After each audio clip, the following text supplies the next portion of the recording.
Thousands of Peruvians are fuming over fuel prices.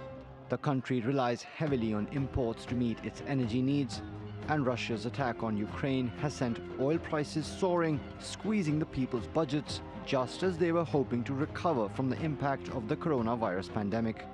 The economy is really bad right now. Everything has gotten more expensive. Frustrated over the government's inability to rein in inflation, many are calling for it to step down.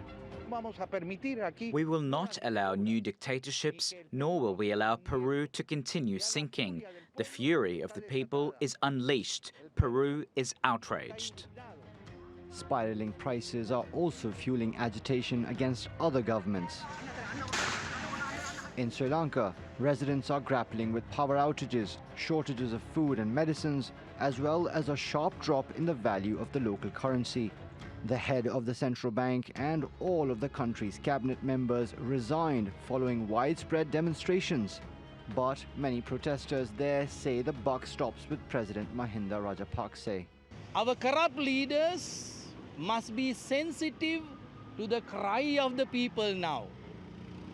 What is unbelievable is that there is this insensitivity among our corrupt political leaders. And it's not just leaders of emerging economies who are in the hot seat. Public outrage over inflation is also rising in countries that are leading sanctions against Russia, like the UK, the US, and France. My rent is going up, my electricity bill is going up, the food is going up. Every single day you have to, turn the coins and try to come up with different creative plans for recipes that are cheap, for example. President Macron's government has constantly shown us contempt, refusing to meet with us. They see retirees as a burden for society. The public backlash over rising prices is boosting the popularity of Macron's main opponent and far-right challenger, Marine Le Pen, as France heads to the polls. Meanwhile, hoping to blunt the impact of inflation, the European Union is allowing its member states to raise subsidies and other support. Likewise, the US government is releasing millions of barrels of oil from its strategic reserves. Analysts say measures like these may quell public anger over inflation in the short term, but they'll ultimately lead to more debt, creating even worse economic imbalances for years to come. Mobin Nasir, TRT World. Well, let's go back to economist Ali Khizar now, who joins us from Lahore. Hi again, Ali. Now, March's food price index from the UN Food and Agricultural Organization rose to a third record high in a row. Soaring food prices are really one of the worrying unintended consequences of this conflict in Ukraine. Can you tell us which economies are likely to suffer the most from rising food prices?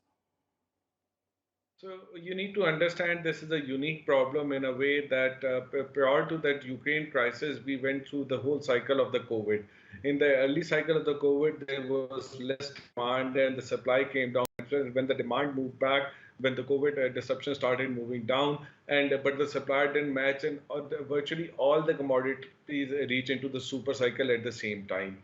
So that's a very rare phenomenon. Usually different commodities have their own cycle which they follow, but all the commodities move up to the cycle. And then when the things were about to ease, or they were thinking that they may ease, and that then the Ukraine conflict comes into play. And you remind you of that, Ukraine and Russia are one of the biggest food grains provider in the world. So that's a big problem. There's a big disruption. So one disruption over the second disruption, and that's causing problem. Even because of the COVID, many economies were slowing down, and then the COVID super cycle were forcing the higher import bill in different economies. And those economies, now coming back to your question, which economies are affected? It's about those economies which are importing countries in terms of the hydrocarbons and energy need, and in terms of their the grains. And since and those who have the low reserves, though foreign exchange reserve, they are in the severe problem. So countries like Sri Lanka, Pakistan, Peru. So these are some countries which we talk about is where the reserves, the foreign exchange reserves were low, and they are low, and they're finding it very difficult to finance their imports. And when they find it difficult to finance their imports, then there is going to be shortage of the products and the currency to depreciate, inflation to skyrocket. And what you see in Sri Lanka and you see in the Peru and other economies in the Mobin's report, there is a riots going on in there. So That's whenever right. you have shortage of food and everything, so that's got a problem. So is it possible for these economies to diversify their sources of energy and food? It's in the short term, it's very difficult to diversify. For example, in the Sri Lankan economy, if we talk about the Sri Lankan economy, largely depends upon the income from tourism. And because of the core of COVID, the two years to tourism was very less in the Sri Lanka. So the foreign exchange earnings in the Sri Lanka was very limited. And because and now with the growing prices, they have a problem. So in the short term, that's a problem because world over there is a shortage of the grains, and the big economies who have deep pockets are building their reserves in anticipation of a further shortage.